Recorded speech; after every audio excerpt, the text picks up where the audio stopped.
My mom sat me down and said, "We're canceling your graduation party because your sister feels left out." So I packed my bags and left. Months later, while they were still defending her, I was thriving at Stanford and making headlines. I tossed away the invitation after it sat on my desk for 4 weeks. My high school graduation party was publicized with gold letters on cream cardstock. Mum had ordered them bespoke and probably paid $180 on the wretched things. She'd presented them to me with a big smile as if she was proud for once. "We're inviting everyone, sweetie. Aunt Linda, Uncle Doug, the Hendersons from church, your dad's work friends. This is such a big accomplishment. I should have known better. With my family, wonderful things seldom lasted long enough to be truly enjoyed. It began on Tuesday, exactly 10 days before graduation. I returned home from my job at the grocery store to find Mom seated at the kitchen table with that expression on her face. You know the expression. She's going to give awful news, but wants you to believe it's reasonable. "Claire, honey, we need to talk about the party." My stomach sank. "What about it?" "Well, your sister's been feeling really left out lately. She thinks everyone's making too big a deal about your graduation. And honestly, your father and I have been discussing it, and we think she has a point." I gazed at her.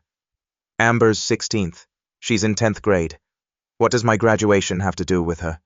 Mom sighed as if I was being tough. "You know how sensitive she is.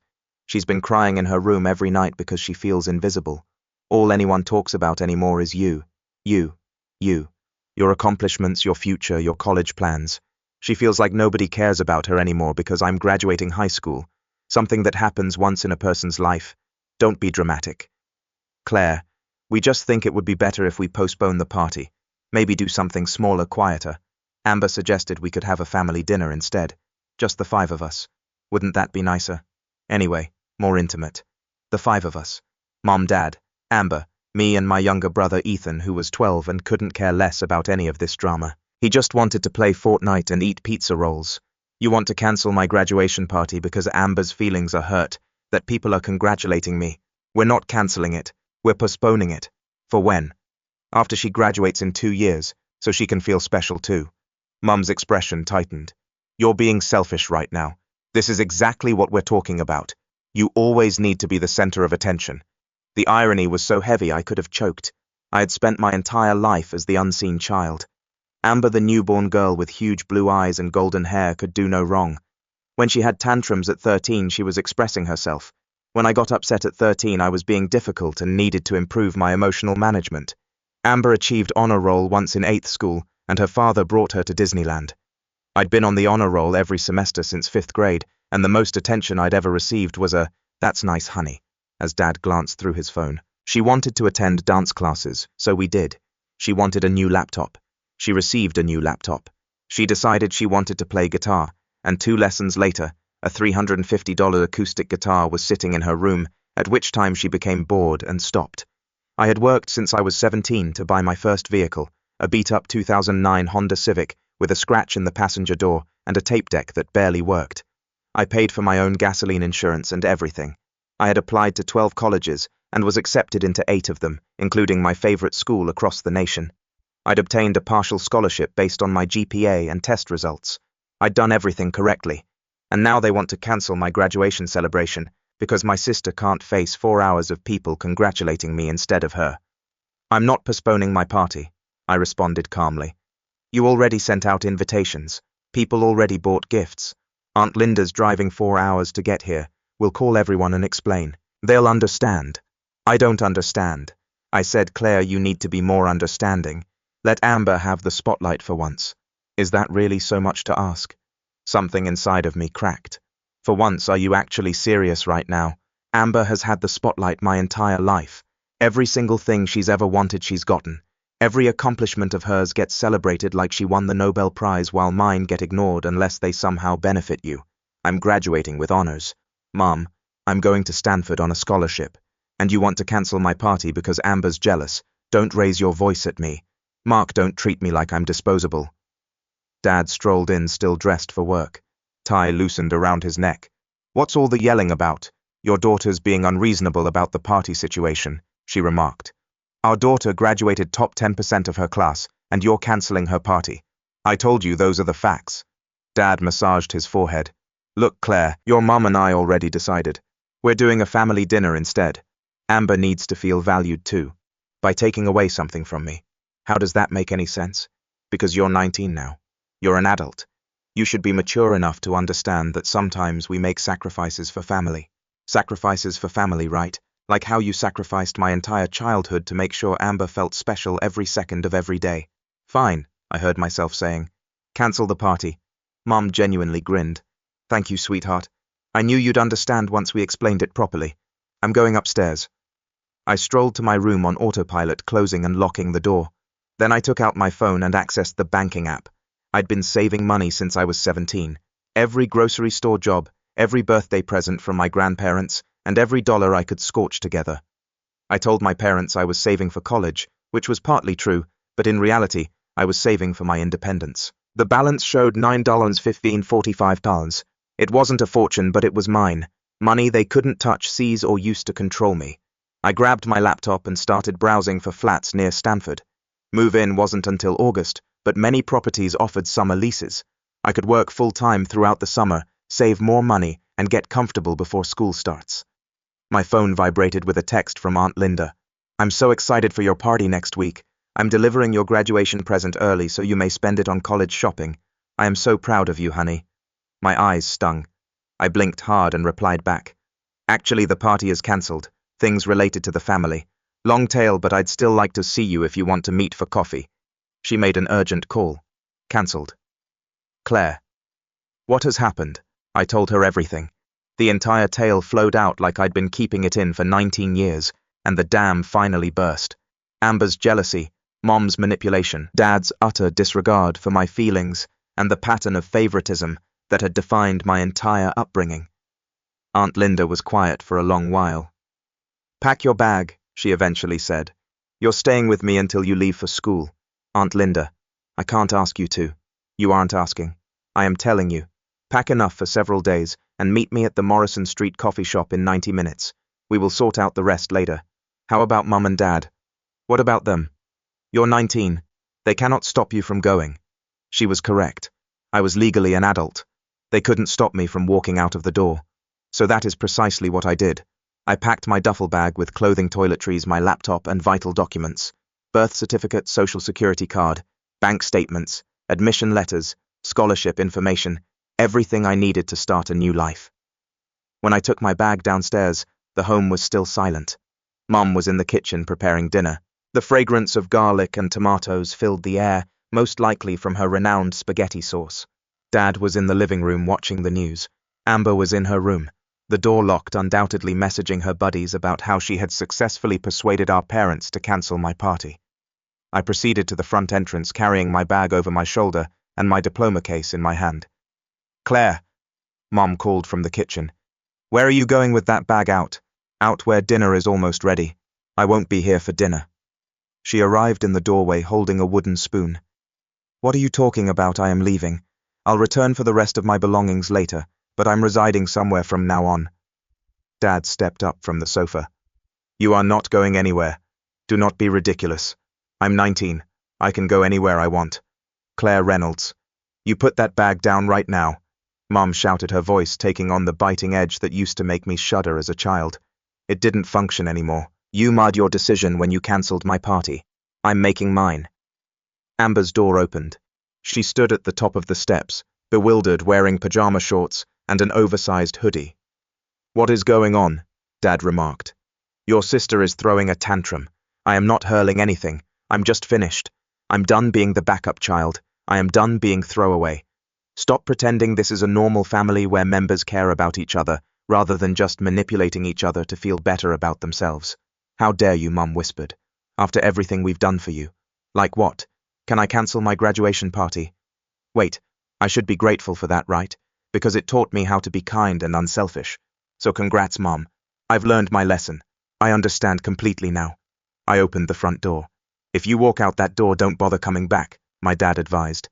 I gazed at him for a long time. His face was flushed, his jaw clenched, his hands at his sides, as if he were the offended person and I was the crazy one. Okay, I said calmly and walked away. Mum began shrieking something about respect and thanks. Amber began weeping. Dad yelled that I'd regret it. I hopped into my Honda Civic, tossed my suitcase into the passenger seat and drove away. My hands were trembling so violently that I had to stop twice before reaching the coffee shop. But I made it. Aunt Linda was already present, seated at a corner table with 2 cups of coffee and a furious resolve on her face. "You did the right thing," she exclaimed the moment I sat down. I broke into tears. She let me cry for about 10 minutes before handing tissues across the table and squeezing my hand. "Your mother called me 14 times in the last hour," she told me. I did not respond. She is probably furious. She's probably panicking since you called her bluff. Your entire life they've taught you to back down, to shrink yourself so Amber can feel bigger. They never expected you to speak up for yourself.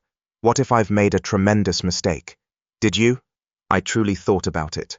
Approximately 19 years of being second best, second choice, and second priority. Almost every success I had made went ignored. Yet Amber's lackluster efforts were lauded, about how little they made me feel simply by being in their company. "No," I said finally. "I don't think I did." Aunt Linda grinned. "Then let us get you comfortable. You are welcome to remain in my extra room for as long as you need. We'll return tomorrow when they're at work to grab the remainder of your belongings, and then we'll focus on getting you ready for Stanford." That night, while resting in Linda's guest room, my phone burst with texts. "Mom, you're tearing the family apart. Dad, this is what we get for raising ungrateful children. Amber, I hope you are happy. Mom had been sobbing all night because of you. Ethan, will you come back? I miss you." The last one stung the most. Ethan was completely innocent in all of this. He was just a child caught up in terrible familial circumstances that he had no control over. I texted him back privately. "I miss you, buddy. This is not about you. I will see you shortly. I promise." The rest, I disregarded. Graduation has come and gone. I walked across the stage wearing my cap and gown, shook the principal's hand, and accepted my diploma. Aunt Linda was in the crowd and cheered louder than any of the parents. Following that, I received congratulations from a couple of my friends' families. It should have seemed incomplete without my parents around, but instead, it felt liberating. My own relatives did not come up, including Ethan. I subsequently discovered that Amber had planned a dental appointment for that particular time period and requested that the entire family accompany her for emotional support, since she was scared of having her teeth cleaned. Mum and Dad genuinely agreed with it. Summer went by quickly. I worked full-time at a nearby bookshop, saved more money, and spent my spare time with Aunt Linda. She helped me purchase for dorm supplies, showed me how to budget, and provided me college advice that my parents never cared to impart.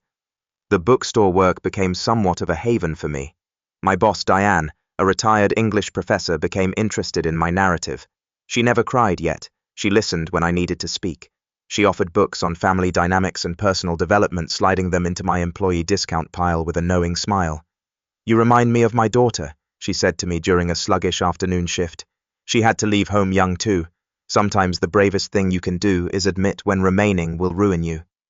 I spent my lunch breaks in the psychology department reading all I could on narcissistic family structures, golden child and scapegoat dynamics, and the long-term consequences of emotional neglect. Every page read, as if someone had written my biography. The affirmation was both reassuring and upsetting. Aunt Linda saw me lugging the books home. We began having lengthier discussions on family dynamics and generational trauma. She told me things about my mother growing up that I had never heard before. Mum had apparently played favorites before. Aunt Linda had always been forgotten, while my mother received all of the attention and admiration from their parents. The cycle just resumed with the following generation. "Your grandmother used to throw elaborate birthday parties for your mom every year," Aunt Linda told me one evening as we were putting together a bookcase for my dorm.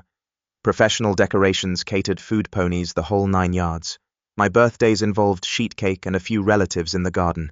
When I inquired why, my mother said that your mother needed it more since she was sensitive. "That sounds familiar. I left for college and barely looked back," she explained. "I worked 3 jobs to pay for school since they refused to help with tuition. They said they had already spent a lot of money on your mother. When I graduated with honors, they did not attend the ceremony. Your mother had a salon appointment that day." I gazed at her. I had no idea. "Your mom never learned how to share the spotlight," Aunt Linda remarked, tightening a screw on the bookcase. "So when she had children, she unintentionally repeated the same dynamic. Amber became her, and you became me. It's not fair, and it's not your fault, but this is what occurred. Do you think she will ever comprehend what she has done?" Aunt Linda shrugged. Some people never do. They're too caught up in their own story to recognize the harm they're making. I made peace with that many years ago. My mother died still feeling she had been fair to both of us. Your mother will probably do the same. The weight of that understanding descended on me. This trend may never break. My mother might never wake up one day and realize what she has done to me. I may be waiting for an apology that never comes, hoping for an acknowledgement that never arrives. How did you stop getting angry? I asked. Who says I've stopped? Aunt Linda smiled sadly. I just learned to live a decent life so that my anger didn't matter anymore. That's all you can do. Make your life so rich and significant that those who harm you become footnotes rather than the main story. In August, I relocated to California. Stanford was all I imagined it would be, and more. The campus was beautiful. My classes were difficult in the greatest manner possible, and for the first time in my life, I felt like I belonged. I was able to make friends effortlessly. Sophie, my roommate, was a computer science major from Seattle with a wicked sense of humor and a coffee addiction to equal mine. We sat up late talking about everything and nothing, and she never made me feel like I was doing too much or not enough. I joined groups, attended events, and devoted myself to my academics. Psychology had always interested me, and now I was studying from teachers who were true experts in their subjects. I was prospering in ways I could never have done at home. My parents tried to contact me a few times during those initial months, sending uncomfortable messages, asking how school was going, and emails with links to things they thought I'd be interested in. Mom sent a care box in October with handmade cookies and a message that said, "We miss you." The care gift remained untouched on my desk for 2 days before I peered inside. My favorite cookies were chocolate chip with walnuts, which she used to prepare on special occasions. There was also a brand new Stanford sweater with tags still attached, as well as a framed photo of our family from 6 years ago. I gazed at the photo for a long time. We were at a beach, all 5 of us smiling for the photo. Ethan was simply a tiny kid with missing front teeth. Amber appeared to be really joyful, as if she weren't pretending for anyone. I was 14, still hoping that things would improve. Sophie discovered me sitting on the floor holding the photo in my lap. "Are you okay?" "I do not know. They sent these things, and part of me wants to phone to thank them. Part of me wants to toss everything away, and part of me is sad because when I look at this image, I can't recall the last time we were joyful together." She sat next to me and said, "Do you want to know what I think?" "Yeah. I believe grieving is difficult. You may grieve for the family you wish you had while still shielding yourself from the family you do have. Those things can exist simultaneously." She was correct. I could miss the concept of having supporting parents while simultaneously accepting that my parents' reality was damaging. I may want for them to change while still realizing that they probably won't. I preserved the cookies and distributed them across my dorm floor. I gave the sweater to the college thrift store because I already had 3 Stanford sweatshirts. And I put the photo in a drawer so I wouldn't have to look at it every day, but I also wouldn't throw it away. But they never apologized or recognized their actions, never said that canceling my graduation party was wrong, or that their treatment of me throughout my childhood was unjust. So I kept my distance, responding politely but briefly, providing surface-level updates, and making no genuine emotional commitment. Ethan and I kept in touch via video conversations and text messages. He spoke to me about his soccer team, his academics, and the new video game he was enamored with. I informed him about California and college life, then emailed him bunny memes. He inquired when I'd be home, and I kept responding soon, even though we both knew it was a lie. The reality was, I had no intention of returning. The house had never seemed like home. Anyway, the major breakthrough happened 7 months into my freshman year. I'd applied for a competitive research post in the psychology department, which is normally reserved for upperclassmen. It was a long shot, but my academic advisor urged me to attempt. I received it. Not only did I receive the job, but the professor was particularly pleased by my application essay and my views on early family dynamics and their long-term psychological consequences. Personal experience appears to have had some value in academia. The research post included a stipend, not much, but enough to pay books and some living expenses. More significantly, it conveyed prestige.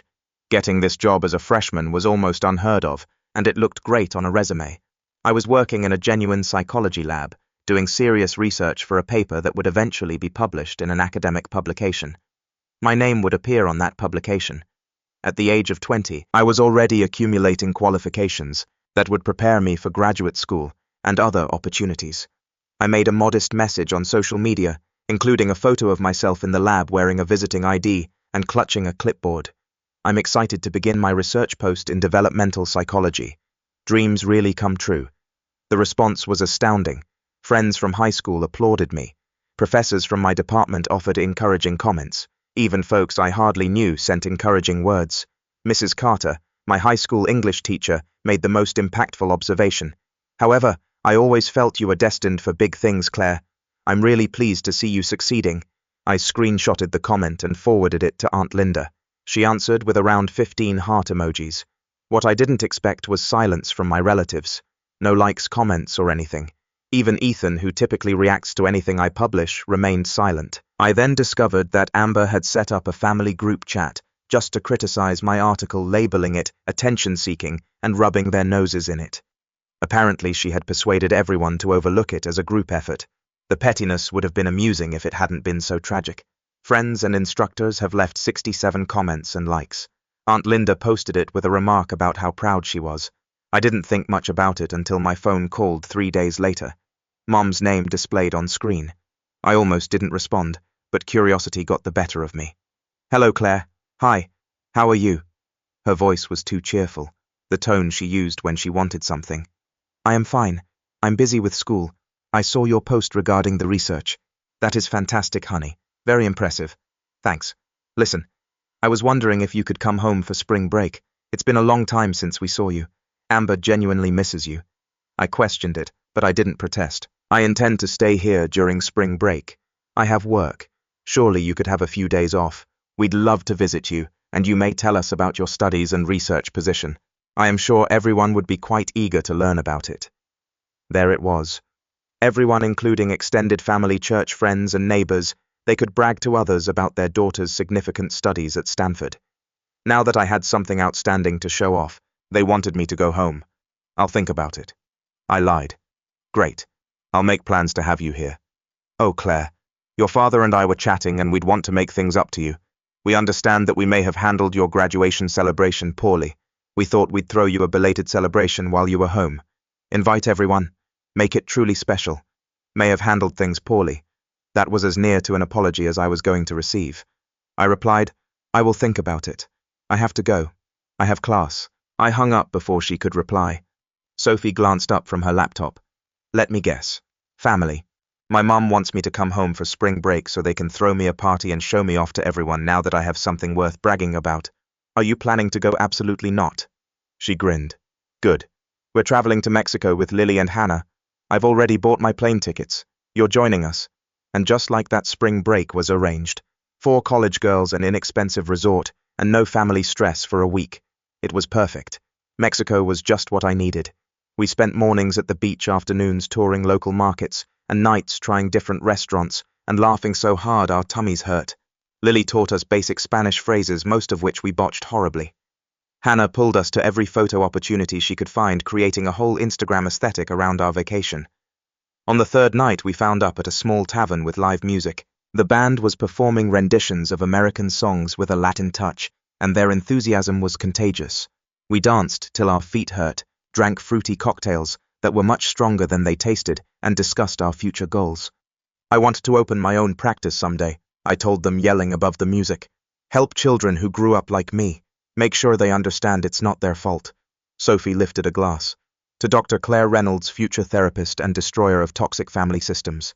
We drank to that, to the futures we were creating for ourselves, to lives that belong to us alone.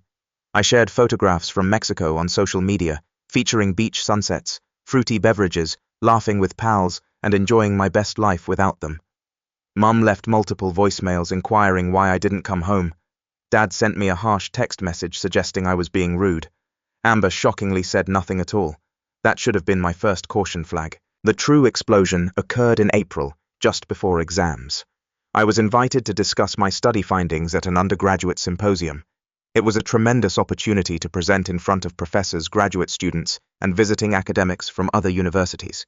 My professor recommended me, explicitly stating that my work demonstrated extraordinary understanding for a first-year student.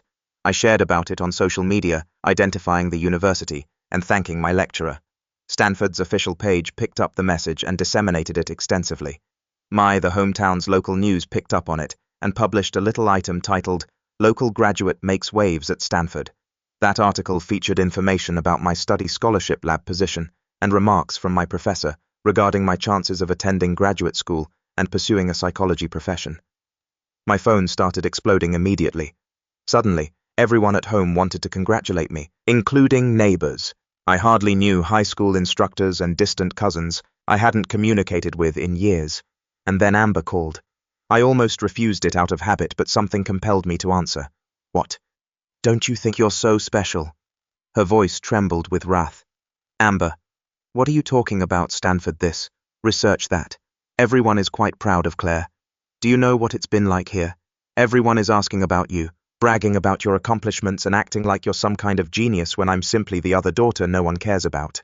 The irony was so astounding that I really laughed. "You are kidding, right? This must be a joke. I am not kidding. You departed and now everything is about you again. You're not even present yet, you're using all of the oxygen in the room. Mom and Dad will not stop talking about you. Every family gathering becomes the Claire show. Nobody asks me about my life anymore." "Amber, I'm sorry you feel that way, but you aren't sorry. You adore this. You like being the special one for once. So guess what? I told them the truth. I told them how you abandoned your family for a foolish party, how you are selfish and ungrateful, and how all you care about is yourself. I told them everything." My stomach sank. "Exactly. What did you tell them?" "The fact is that you picked a random party above your sister's sentiments, that you had a fit and ran away from home like a child, that Mom and Dad did everything they could to reach out to you, but you refused to forgive them for one minor error. I told Aunt Linda too. I phoned her and told her how you've been manipulating everyone with your sob tale." A cold had formed in my chest. "So what did Aunt Linda say?" She paused. "She hung up on me. But that's because you've clearly poisoned her against the entire family. Or maybe it's because she knows you're lying. I am not lying. You abandoned us. I quit after 19 years of being treated as if I didn't matter. There is a difference. Oh my God, you are so theatrical. We treated you well. Better than fine. We gave you everything. You've got everything." I corrected. "I've earned all I have. There is a distinction there as well. But I do not expect you to grasp it. Everyone is now recognizing you for who you truly are. The perfect golden child act is no longer working. Is that what you believe this is?" An act I felt unusually calm, almost detached, as if I were watching someone else have this talk. "Amber, I spent my whole life watching you be lauded for achieving the bare minimum while I had to be flawless, simply to be recognized. And when I finally did something worth celebrating, it was taken away because you couldn't take 4 hours of not being the focus of attention. So yes, I went and made a life without any of you, and I am happy today than I have ever been. That is not an act.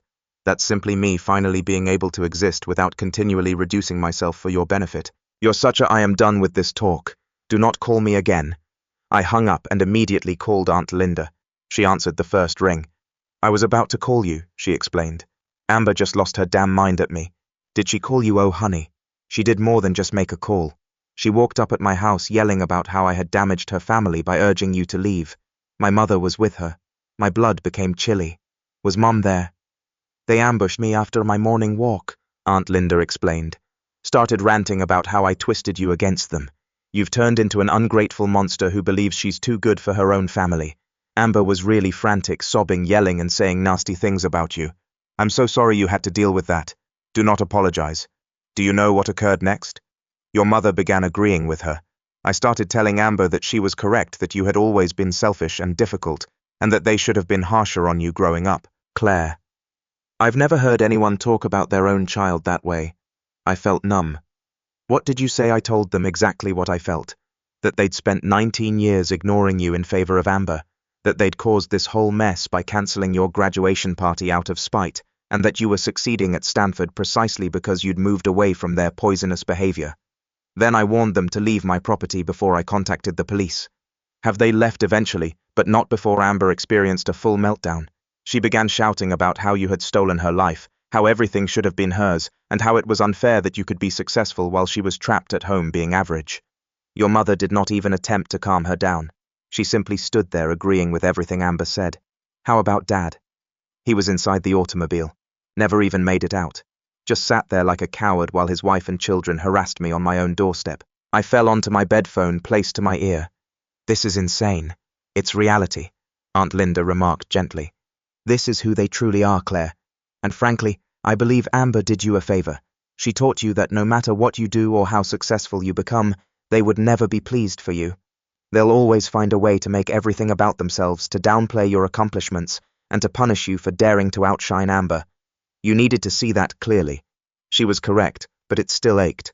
The issue about dysfunctional families is that you constantly hope for change. You hope that one day they would wake up, understand what they have done, apologize, and everything will be okay. You keep that hope alive even when every evidence suggests it's worthless. Amber's meltdown destroyed that dream completely. Over the next few days, the full extent of her actions became obvious. She'd gone on social media and written a long, meandering post about how I'd abandoned my family and was now behaving superior because I attended Stanford. She said I had broken off all communication with them for no reason, refused to return home for vacations, and was too nice for my own family. Of course, she cleverly left out the part about my graduation party being cancelled, years of favoritism and abuse, and every piece of context that would explain why I made the decisions I did. The post gained momentum in our hometown. People who didn't know the complete situation began criticizing, calling me ungrateful and arrogant. Former classmates who had never liked me piled on. However, something unexpected occurred.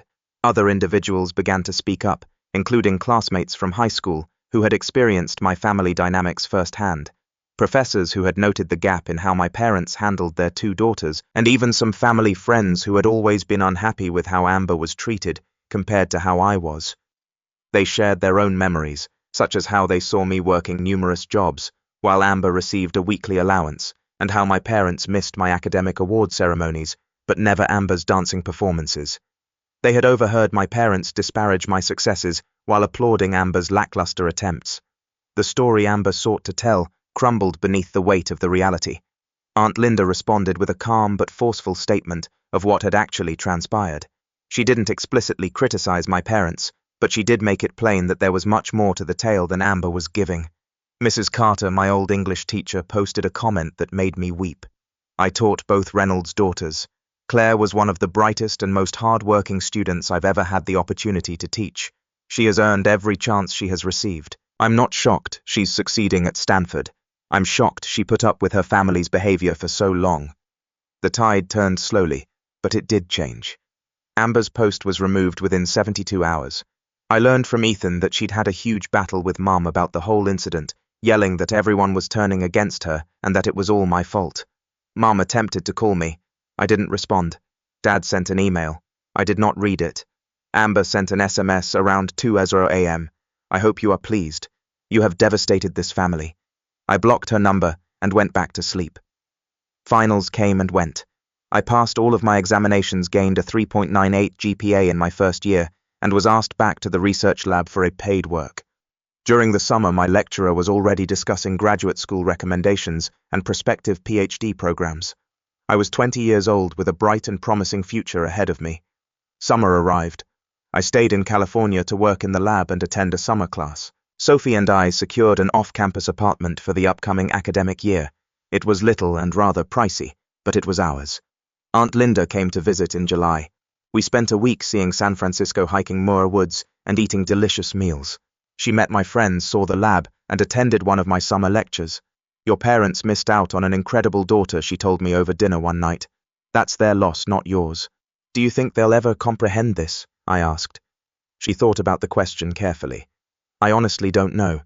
Some individuals are too proud to confess their mistakes. Even if they do, Claire, you don't have to forgive them. You do not owe them a relationship. You owe them nothing." I glanced at her silently as she went on. "I used to believe that family was meant to be unconditional, that no matter what happened, you were supposed to sort things out and be together. Families are intended to provide unconditional love and support. However, what your parents offered you was not love. It was conditional permission, contingent on whether you made them appear nice without overshadowing Amber. That is not family. That is manipulation." We flew back to Aunt Linda's city in August. I needed to acquire some items from storage that I had left behind when I relocated to California. We meticulously planned the vacation, timing it around my parents' work hours and Amber's summer program. Ethan greeted us there. He was 13 now, taller and lankier, and his voice began to crack. He embraced me so fiercely that I could scarcely breathe. "I missed you so much," he murmured to my shoulder. "I missed you too, buddy." We had lunch together, just the three of us.